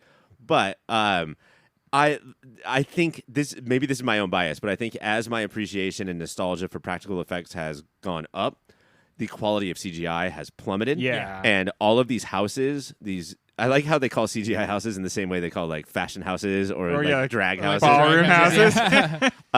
All these houses are being fucking punished by all these studios because they're not unionized, and so it looks like shit. She-Hulk looks like shit. She-Hulk is the worst. It's a real bummer. That's like Harry Potter 1 level CGI. Oh, man, the noodly guy on the ogre. Yeah. That is burned into at least the 3 of our heads more I than know. anybody else. That's our constantly. go-to reference. Spaghetti man in a robe. But yeah, like it makes me love watching movies when I see it. You know, when I see the practical effects and when I see incredible CGI. You know, like I do think that we are, as a nation, we're going to have to come together soon and talk about Avatar a lot and sort of start to appreciate Avatar again. That's different. When I see the constant, you know, every week brings another CGI-filled movie with terrible CGI, it only makes me miss the practical because more. Ultimately, it's the same thing with practical effects too. You have to like gauge what the strengths are of the effects that you're using. And the problem I think with a lot of CGI is they're asking like The whole background has to be CGI. None of the actors are together. Some of the actors are just like someone in a green suit that they totally like draw somebody over. It's a lot of leaning on CGI instead of, have you seen the Andor show? Not yet. There's a lot more practical effects in that. And so there's not so much reliance on building every element of the shot out of CGI. It's a fascinating study you could take of Disney side pieces. I don't know, like they're subdomains of Marvel is all CGI all the time, and it feels like new Star Wars is like, well, we're gonna do practical mostly, and then the different. That's a different show than what we're doing right now. But the marriage of the two, though, CGI and practical, that's why nothing will ever look better than Jurassic Park is just the goat. Yeah, and I don't mean that little goat that got eaten by the T-Rex. No, that is the goat. That was the goat. But then all of it is the goat. It's because it is the best of practical and the best of CGI, which is used as an enhancer, not as an only. Do you guys remember when Joyce Carol Oates admonished that disgusting man for hunting because it was Steven Spielberg standing in front of the Triceratops? She's off her rocker, man. She lost her mind. Gentlemen, I love this battle. I think it's not just the pinnacle of two genres. I think it's the introduction of two genres. Like, these two genres would never be the same without these two movies. Yes. But we do have to vote on 48 Hours, a movie that Greg hates and Mike thinks is fine. Mike, where are we going? 48 Hours is fine. I think people should watch it, especially if you love the Bad Boys franchise, if you are a Lethal Weapon defender. Last Boy Scout. There's not a lot of modern Rush Hour. good ones. I love Rush Hour. Shanghai Nights and Noon. Then you should celebrate the entire franchise. Then you should definitely. Sound like you're admonishing me. Yes, and Noon, Greg. Then you should definitely check out 48 Hours. I think it's a good old fun time of the movies, just acknowledging that it tries to deal with race in a 1982 kind of way. But come on, The Thing, it's the GD thing. Listeners are going to think that Mike constantly mentions Shanghai Nights and Greg is always screaming, and Noon. Don't forget about Shanghai Noon. We cut that out every week. Yes, Greg, we know. There's two movies, okay? I prefer to talk about Nights. Which is the sequel, Yeah. which is a weird stance to take. And the worst... Godfather 2 situation. Well, it showed what happened on their adventures plus the prequel, and it was all intermixed in. Greg, where are we going here? I am going to try to hate movies less in future seasons, but I did, for whatever reason, I really hated 48 Hours. And The Thing was like a movie I was a little afraid to watch and wasn't sure I was going to enjoy. And honestly, it was way more gory than movies I tend to enjoy.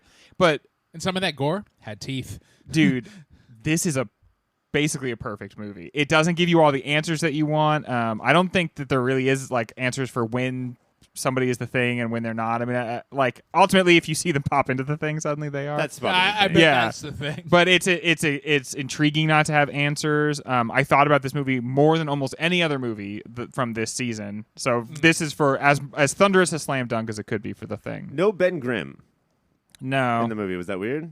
It is weird that there's no Ben, but there was Aunt Petunia. That was an interesting choice. Man, does she love her nephew? I mean, there was a Ben Grimm in the fact that the movie rocks. That is true. I think our biggest through line of the 1982 season is Greg has to watch two horror movies. Yes. And now that we're here at in the second to last round or whatever, Poltergeist almost made it, and The Thing is a slam dunk. I feel like this is a success. Yeah. Yeah, for sure. Greg had to watch these two horror movies, and to reveal behind the curtain, he, on his own, watched Nope recently. So Greg sometimes will watch. Jordan Peele gets a pass for Greg. Yeah, eventually. It just takes a bit. It just takes a little bit longer, but yeah, I'm excited. I saw this movie, and yeah, I mean, seeing Nope, I felt like I was more prepared for it having seen The Thing. You know, I feel like it's a movie those two movies are directly in conversation. It's the only movie I think on here that I saw for the first time, and what a fucking blind spot. Like, how many more conversations I can have with people now.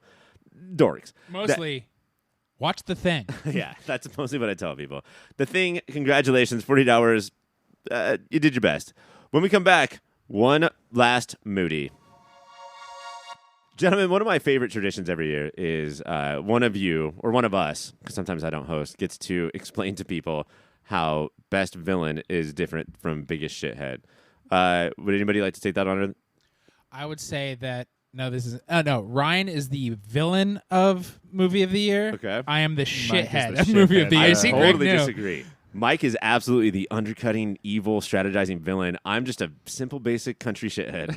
Okay, so maybe this is not a great definition. No matter what, I'm the hero of but the Greg, show. Greg is just a person who has to deal with these two fucks. I mean, it was very, very tough this year. But what it basically comes down to is like if you were stuck in an elevator with the person. So not if they like. Who makes you say ugh the most? Yeah, exactly. Moviegoers fall in love with villains. Your Yes. killsmongers. Yeah. They will never fall in love with shitheads. I always use the example of Hans Gruber versus Coke Snorter McWatch. Alan- I can't remember. But you know, also the Black Panther works perfectly because people watch that movie and they're like, Killmonger, pretty cool, but nobody says that of Claw or whatever. Claw is a shithead. Yeah, exactly. Greg not nominated was Jack Cates. Nick Nolte from 48 Hours. I mean, I'm sure he's pretty high up on mine. He's like one of these. This kind of guy has been in the news recently. One of these guys who will like say the N-word in a story where the N-word may have been said, but then he'll actually say it. Just like manhandling people constantly. Shooting first. 48 Hours has so much egregious, really loud, nonsensical shooting. Like people just like firing into rooms without being able to Shooting see. first, never asking questions. Yeah, this guy is absolutely a huge shithead. The only thing that may be a saving grace, probably why he wasn't voted, is if you asked all of the people nominated, "Are you a shithead?" Most of them would say no. He would be like, "Yeah, of Hell course yeah, I I'm a am. shithead." I wake up every morning, look in the mirror, Nick Nolte." Mike, Weird that he ended all his lines. Yeah, saying Nick he's like a Nolte. Pokemon. Mike, should they have even been considered? I have to stop asking you close-ended questions because you're just like no, and then that's What do I bad do as a from host to there? do. The science teacher from ET. I don't even remember why he I'm was. trying to remember. I guess he let Elliot kiss a girl. You know what it is? But why was he? I do not remember. Why He he's a has the shithead. fucking audacity to be a teacher. So he tells them what they have to do. If they Teachers don't do are it, he's like, inherently please do what you're supposed to. Nobody likes a teacher at all. That's Yeah, why this they're guy's a awful people. shithead. When true story reveal behind the curtain. Normally, only the pay pigs on Patreon get these kinds of stories, but it's the finale, so we can do this. Do the regular listeners even know we call our don't think Patreon so. listeners pay pigs? be a Patreon listener. Yeah, you're still invited. If you're horny, if you got horny when Mike Yeah. said pay pig, sign up for Patreon. Sign up, Patreon. yeah, because we say we it said a lot. Years ago, when I was teaching some high school, I was complaining to my sister that they wouldn't respect me. And my sister's like, "Why should they?" And because I guess apparently in her head and a lot of people's heads, teachers do not warrant respect, and they are shitheads for demanding it. I think for a lot of people, teachers are like the first cops. Oh, And that's I what mean, I was gonna say. Jack yeah, Cates and the teacher, same job. Yeah. Fire first. Greg, your first actual nominee is Herkeke from Fitzcarraldo. Okay, see, I know we just explained what biggest shithead means. I got very confused myself about this guy. Obviously a shithead. Also kind of like cool about it. Yeah. Like kind of like he shows up. This is the cook, right? He shows up the first day of work and he's like, "These are my assistants." It's clearly two His women two wives. that are kind of his girlfriend, but like they're both kind of his girlfriend, but kind of also don't like him. It immediately It's a dream. causes problems.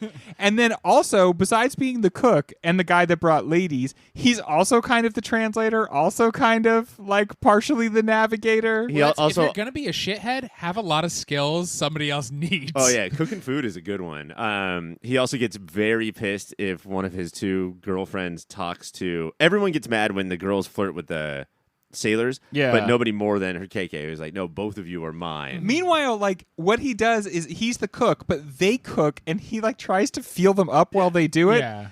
That's where you get that flavor, that shame and unresolved anger in the soup. Man, if someone tried to touch me while I was cooking, dude, it's on. Like more you need so much concentration. Yes, and there's like hot stuff right there, man. Don't even come near me when I'm Come near cooking. my hot stuff. I'm dealing with hot stuff. I saw a tweet the other day that said something along the lines of, "The biggest lie movies ever told us was that it's romantic for two people to cook together." Like, Yeah. no, get the fuck Bigger away fights from than me. IKEA is cooking together. Yeah, well, you really got to know yourself if you're gonna like do that joint cooking thing, because the problem is some people have different paces at which they want to Yes. cook, and they're not always I like. want to put on my noise canceling headphones Yes, and forget yeah. about the world. I'm gonna put on a podcast. And if you ask me a question, I'm going to over dramatically be like, "What? I'm What? sorry. I'm I'm sorry. I was listening to I had to something. take but no, out my I guess I'll pause AirPods. it because you have a question." Do you like water? What are we talking about? What are we talking about? How about that? Mike, the next nominee is Mike Damone from Fast Times. What are other similarities between you and him besides the first name? Mike Damone, he pretends like he knows. He's the skeevy version of Phoebe Cates, where he Yes. lies and acts. He wears The male version. I He guess wears you could say. fedoras a lot. Well, the male version is instantly more skeevier. He's kind of like the male version of Natasha Lyonne. Yeah. He's got that accent. Yeah. He's got the accent, not the cool gruff voice though, or the luscious He's got a little locks. bit of it. Yeah, he looks 40 for all his whole life. Hey, I love being in this high school with all my buds. More similarities to me: great abs, winning smile. By the way, I think Fast Times it takes place in the Valley, and he's straight up like, "Hey, Hey, Yeah. he's, Where all he's my homies fucking at? Gotta move Mike. these papes. He's Mike from Stargirl. I'm New York and have no right to be. Similar to younger me for sure is I would rather flirt and get the let's have sex than have sex because the power feeling that you get from that. His saving grace, I would say, is he's a kid, and he does not handle her becoming pregnant well at all. No. But a lot of men don't. One of the things I love about this movie is that there's a whole montage where Mike Damone tries to de-Damone by raising the money and trying to get it so he can help. I think even just pay for half of the abortion. Yeah. Whole montage. We're here with him for like 15 minutes saying like, is Mike that bad of a guy? By the end of the montage, he's like, well, can't do it. Doesn't show up. No. Yeah. Doesn't pick her up. Mike Damone, baby. Mike, the next nominee is Ron Carlisle from Tootsie. This is Dabney Coleman. Is Dabney Coleman the doctor? No, not the No. doctor that kisses. He's the director who ends up making out with Gina Davis. He makes out with Gina Davis. He's dating Jessica Lange. Yes. He's a two-timing fucking piece of shit Hollywood producer. He's Dabney Coleman. He's What else do you have Dabney to say? Coleman. You guys all know. You kids who listen to us, hey Zoomers, you all know Dabney Coleman. Doing the Dabney thing. He's got the stupid mustache. Your next nominee, Greg, is Tyrell from Blade Runner. One scene? Yes, yeah. So this is like a high volume thing, but here's what the cool thing about Terrell is like he's a stand-in for God in the movie, and You know God's a shithead. and he does a really good job being like weird and not being compassionate at all, and being really intense. Like for being a little old man, he's actually really scary, and it's not like. He's in danger. He is not dangerous in this movie in the times that we see him, but he's still so weird. And he perhaps the weirdest thing about him, he basically lives in Trump's penthouse apartment. Right. Everything is like gold. And Well, he's a stand-in for God, but it's life. He's a stand-in art, for God. Art predicting life is he is Trump, he is Zuckerberg, he is Jobs. Because he like in a movie about who's human and who's not. To be that wealthy, you are post-human. You're not human. You have stopped being human. You are like Dune style. You've become something But different. instead of being unhuman like Batty and having a deadline that's coming, it sort of makes you feel immortal. Yeah, Yeah. he's a vampire. And I think that He's a vampire because he doesn't have a soul, right? Because he really has died in a sense. I think the movie shows too that Tyrells in our world, and Mike just had a list. Like there's a million in our world. Tyrells act that way because they're banking that they will never meet Roy Batty. They'll never meet somebody who actually says, you know what, fuck you, bro. Yeah. They're banking on the fact that everyone will be like, oh, okay, and kiss the feet. Yeah, and I mean, Terrell obviously has the same thing that they have, which is he lives like in a pyramid. Mm-hmm. He wants to be worshipped. Yeah. And that's what these modern rich guys want more than anything else, is for us to think they're cool. They think they're cool. And it's just not You going to can just happen. disappear. Don't fucking try to paddleboard and show us your pictures of paddleboarding, Mark. One of the craziest predictive things, that taught me how the next 20 years is going to go in the Social Network is it's not the money doesn't matter that Yeah. much. Look It's, at Elon Musk, man. I want people to think I'm cool. Man, and you know what would be really cool if Jeff Bezos paid all his employees a Yeah. living That would- wage, that would- and he could just do that. Him. He could just do that. At that point, I'd be like Fonzie, Jeff Bezos. I don't even know Hey, who's cooler. We got to see him right? approach a jukebox. Greg, the final nominee is I was shocked by this nominee, but I love it. It's the waiter. I think one scene Yeah. as well from Victor Okay. Victoria. Two. Two scenes. Two or This three. is another area where I felt like I could feel the expansion of the shithead, because when when my favorite essay. Except for this season, it's usually been someone you definitely wouldn't want to hang out with, and I think you kind of would want to hang out with a waiter. Except here's the thing: this guy set out to be a shithead.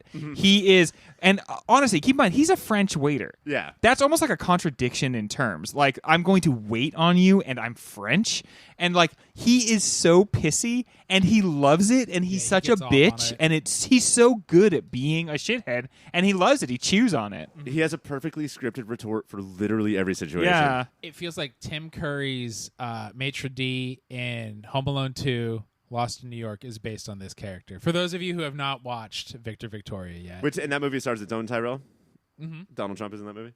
Your nominees for Biggest Shithead are Herkeke from Fitzcarraldo, Mike Damone from Fast Times, Ron Carlyle from Tootsie, Terrell from Blade Runner, and the waiter from Victor Victoria. Mike, the envelope, please. Let's see if that worked. Yeah. La La Land. Should fill some time. Not only did I rip the answer in half, It's also Stuck stuck in- inside the Well, envelope, that's fucking and then you pulled out the wrong. Guys, this is We're chaos, doing it right? live. I love the backyard, the veranda era. This is Mike Damone from Fast Times at Ridgemont High. Yeah, he really he's not there at a moment for a character we care about so much. You know what? I think that because Greg, you said ultimately he's a kid. Yeah. If they had cast a kid, like Yeah. Jennifer Jason Leigh. But he talks like this. Oh man, I gotta go down to the meatball sandwich factory. Like that's too much for us to bear. And where is this meatball? Oh, you're just making it up for the yeah, bit. sorry. Okay, sorry. Oh, that's why you're abandoning your boy. We're gonna take one last break for this episode, and we are going to kick the final movie out for tonight. This is a battle according to seeding because it's 3 versus 6. Your number 3 seed is E.T. : The Extra-Terrestrial. Okay. Which does make the title of this movie Extra-Terrestrial, the Extra-Terrestrial. Does not bode well. Versus FTRM: Fast Times at Ridgemont High. Ridgemont My. So why don't we've talked about Fast Times all night. I think we barely talked about E.T., but why don't we talk more about Fast Times I real think we quick? did say he looks like a dry nutsack. That's true, yes. And that he stinks the drier he gets. Yes. on the show Resident Alien, he called him a sexy potato. Facts. Fast Times is one of the other movies from the bracket that I think raised a lot of my estimation. I had seen it before. Yeah. And the thing I've said over and over and over again about it is it's such a caring, loving, gentle movie, really. It is an artifact of a completely different time, and not in the way that we normally say that, where we're like it's offensive to us, because it's actually not. In some of the ways that it is a holdover from another time, especially the way it handles abortion, like feels like a more progressive time than like, say, for instance, now. No, like today, for instance. Yeah. And that the movie looks down on I guess there's no actual peeping Tom, but the characters that would be a peeping Tom that imagine Phoebe Cates just opening the characters like what the butt of the joke versus the American Pie, which would not exist without Fast Times. Yeah. Is like, look at our little hero filming a girl take off their clothes without their knowledge. Yeah. The other thing this movie taught me too is that I grew up on teen movies that were written by cynical writers who hate teenagers. Yeah. And that came across because all of the characters, their dialogue did not ring true because they were just mouthpieces for the writers. Right. They didn't like resemble my experience or really anybody's else's. And I feel like that Because nobody who's cool in high school goes on to write a comedy Exactly, about yeah. high Right. school. You have no yeah. high school experience. That's why you're a screenwriter. Exactly. This, I think, captures it all in such a way, even though the 82 is dense in this movie. Like, it is dripping with 82. It might be the most 82. It's also, I think, the most timeless. Yeah, the amount of montages, and normally you'd be like, well, that's a Band-Aid. Like, you're trying to fix it. Instead, it's like, no, they did this shit on purpose, and it works. They very intentionally, made the movie in the vein of the book, which is it's a year. I mean, it's a year, and it's kind of a year more than it is a story. It's vibes. Yeah, but I don't, not in a negative way. No. But that just, is the kind of thing that if you watch it for the first time and you don't know anything about it, it catches you off guard. And it sort of hurts because we yearn for that Each other. structure. And the second time you watch it, you're like, oh, I get it. I'm just going to chill back. And because normally movies that are vibes that work are like McCabe and Mrs. Miller, Mm-hmm. which feels serious. But this is about California teenagers. Right. Think about the audience for McCabe and Miss Miller versus Fast Times. You know, like that's two very different groups. The group that was initially wanting to see Fast Times might think like, well, why wasn't there this exact rom-com step-by-step thing that happened? Right. But what's also I don't think that existed, right? Because there's like American Graffiti and then this. So like that step by step. That's all vibes too, yeah. Kids didn't know that they should be just served formulaic bullshit yet. So Amy Heckerling was just like, let's vibe it out. And kids were like, all right, Amy, let's vibe it out. And I mean, like, so basically what you're saying is that we had these two great teen movies, Graffiti and Fast Times, and then people less talented were like, well, I have to put structure in, otherwise I don't know how to do it. Until Heckerling made Clueless, which is more vibey than you think. Another year-long thing. Yeah, it's not that structured. No. Also, this is maybe the only movie from the bracket that really feels like it's set in the real world. You know, a lot of these movies are fun and we enjoyed them and we're going to say lots of nice things about them, but they're kind of set in fictive universes already. Like The Thing, you know, obviously is happened. But this is a movie that really feels much more realistic and grounded in reality. And that's refreshing. I don't know if it's going to carry it through, but we talked about on the pod about Fast Times the couple of times where this doesn't happen, like somebody getting covered in chewing gum. There's a couple, or somebody opening their locker and like way too much stuff falls out. Yeah. There's a few Naked Gun-ish moments in an overall really grounded movie. But to keep comparing it to American Pie, the Jim character of fucking the pie, or in the sequel super gluing his hand to his dick, that scene in here is a guy just jerking off, thinking about it, and getting walked in on. That shit happens if your name is Mike Gravano. And so, yeah, it's very funny and totally believable and not like, okay, you stupid cartoon. Oh, my God. It's like urban legend that Phoebe Cates scene is the most jerked off to scene of the 80s. How many people got walked in on jerking off to the scene of Brad getting walked in on? How many people finished to Brad getting walked in on, and they're like, oh, I guess my kink is humiliation now. I'm going to say a lot. Somebody told me they actually had a sexual awakening while watching that scene. What I think is interesting is that scene itself is the only time the movie dips into this fantasy, sort of like fake realm. And it's just to establish that. Because you mentioned when you were talking about Phoebe Cates, that's the one non-scene, right? Yeah, because if Phoebe Cates in the rest of the movie is a child, and then in this one scene, she is refigured as like sex goddess. But in context, the movie knows that. Oh yeah, no, yeah, where it is the out of context. No, the world has broken. It's Heckerling telling us that this movie takes place in a real space, and then that also she is aware that there is this other space, which is fantasy, and that's usually where movies and male fantasy are both kind of grounded in that same area. I can see it going either way, where it was like it was her idea, or her and Cameron Crowe's idea, or I could see like pressure from the producers to get this one scene in that all teen comedies have. Like, you got to show titty, and she was like, if I have to do it, I will figure out a way where it still fits into my shove movie. This titty down your throat. What? How many kinks do you have? A lot. If we're talking about Phoebe Cates and Sexual Awakenings, when she describes finding her dead dad in a chimney in Gremlins, oh man. What about her in Princess Caribou? That's my shit. You know that's my shit. That is your shit. Everybody knows Princess Caribou is. It's going up against a different tale of puberty and awakening. E.T., which I don't know if that's about puberty, but if I say it, people believe it. Yeah. Yeah. Well, he does look like a nutsack. That must mean it's a metaphor. And his head like grows on that stalk if He's he a boner, wants it to. Did Greg say, I'll give you $20 if you mention E.T. looks like a nutsack more than 20 times in this episode? You bet that I couldn't do it. E.T., the devil's nutsack. Points.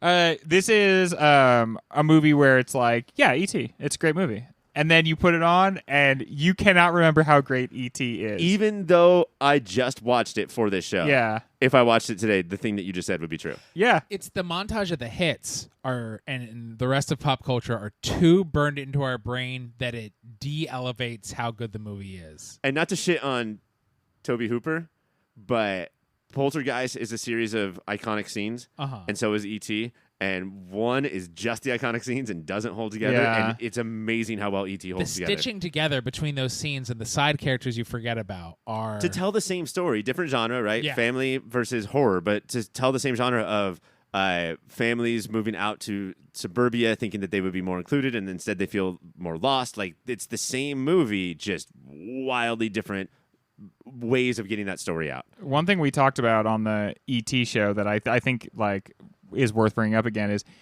they haven't remade E.T., they haven't rebooted E.T., they haven't made a sequel to E.T., and it's looking like they never will. The one thing is that it was re-released, and there were some changes made to it, obviously, were controversial. And the ride at Universal Studios. Yeah, What's but the ride? Is it you just sit on a bike story?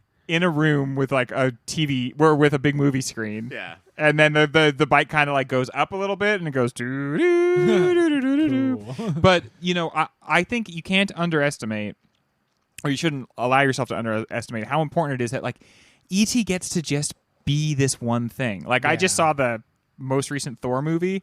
I love Thor Ragnarok. The most recent Thor movie sucks, and it kind of makes me like Thor Ragnarok less. Nothing else comes around to make you like E.T. less. I'm sure we talked about this on the episode too, but like if there's anybody who is too cool for kids movies, like I don't know if E.T. is going to change your mind. You might just be a piece of shit forever, but there is also a huge difference, I think, between E.T. and Mac kids and Me? movies beforehand. Oh, well, there's a huge difference between E.T. and Mac and Me because Mac and Me is gold. But between E.T. and kids movies that came after, like, and not in the Shrek poop and fart jokes way and references way, something for the adults. It's the humanity is something for the adults and the kids in E.T. And modern kids movies are bananas, nonstop, wall-to-wall insanity. Because of the TikToks and the YouTube. Because God. we're all very old. Are they still Snapchatting? Oh, yeah. Jesus, Every day. When will they stop? I don't, yeah. Kids on their MySpace. But yeah, I do think that Spielberg has made this movie in such a way where the thing for the adults, all the stuff that they learn, humanity, blah, blah, they're realizing it, but it's the same thing for the kids. They're just not realizing it. They're internalizing it. And like it becomes a part of them and it makes them a better person. That's how important I think this movie is. Versus he lost it and then Goonies. Like none of that shit is in Goonies. He forgot about that. That's Dick Donner. That's You know what? fucking Dick Donner. It's the BMX bike gang. There's also This that. movie features so much quality BMX And I bike gotta say, gang. Spielberg knew how to shoot that too. Yeah. Like, Yeah. it's pretty exciting. Like, right as you go over a ramp, you become a 23-year-old dude.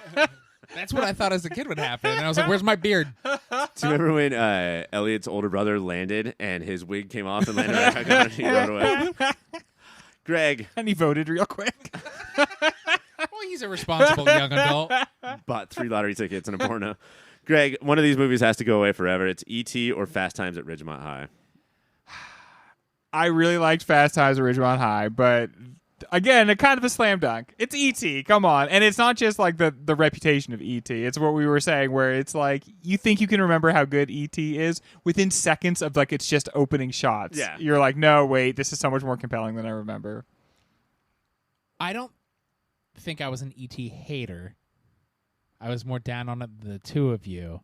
And I think Fast Times is a movie everybody should watch. All that being said, E.T. should move on. E.T. definitely moves on into our final 4. Gentlemen, we do have to take a week-long break.